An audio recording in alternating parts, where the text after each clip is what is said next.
As Long as the Lemon Trees Grow is a YA novel set in wartime Syria. It follows a young girl as she cries out for freedom. So, is this book an eye-opener, or is it a, well, lemon?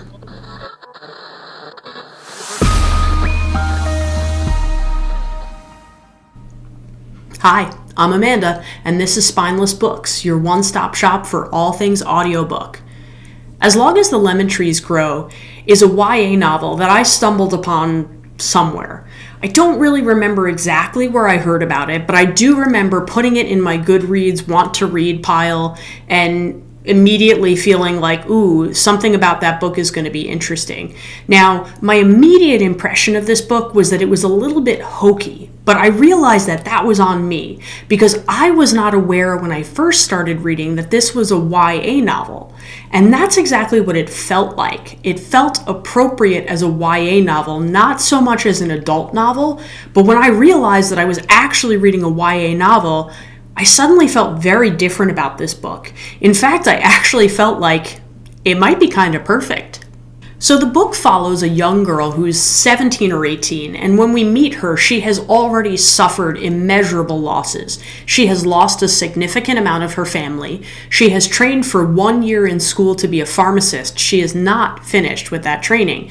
Yet, she finds herself as the second most qualified medical personnel, or medically qualified personnel, at a hospital in the middle of a civil war. So I found a lot of the book to be very dramatic. But honestly, that's okay, because according to the author Zoulfah Katouh, all of the events that happen in this book have happened in real life. Now, the characters, yes, are fictional, but she has based almost every single incident in the book on accounts of real incidents that have happened to the people of Syria. So the impact that I felt from the book overall was for a reason, because these are real stories.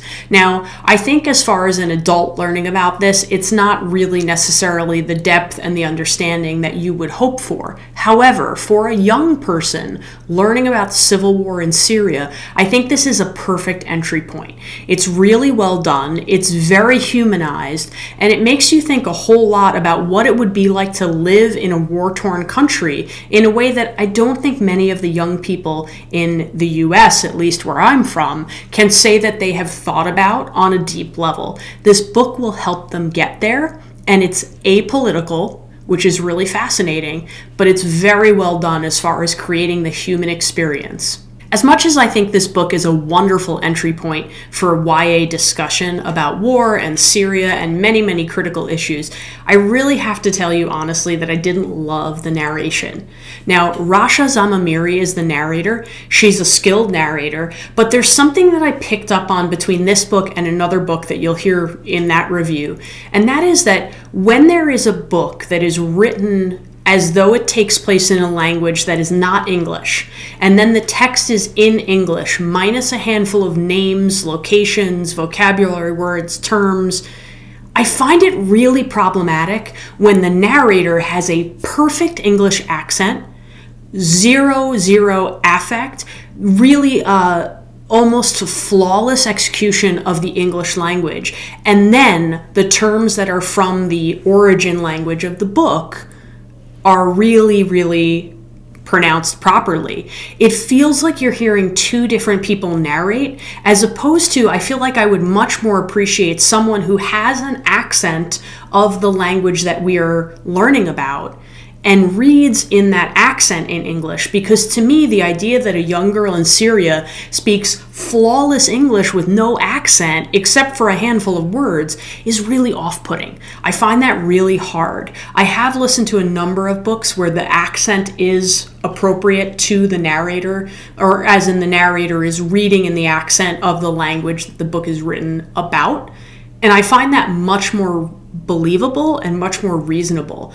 This flawless English thing, and then you throw in words that are really differently pronounced, it feels weird. It feels like you're placating me and then you're honoring your language. And I'd rather you just honor your language. I don't need to be placated as a listener. My thought in conclusion, truthfully, is that this book is a great contender in education.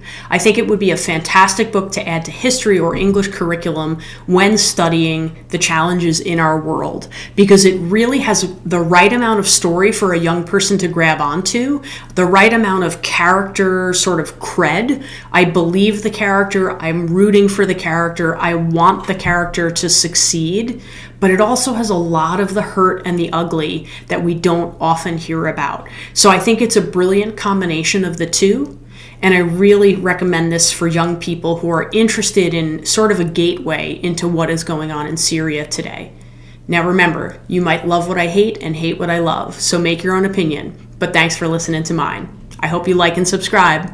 Thanks so much. Bye-bye.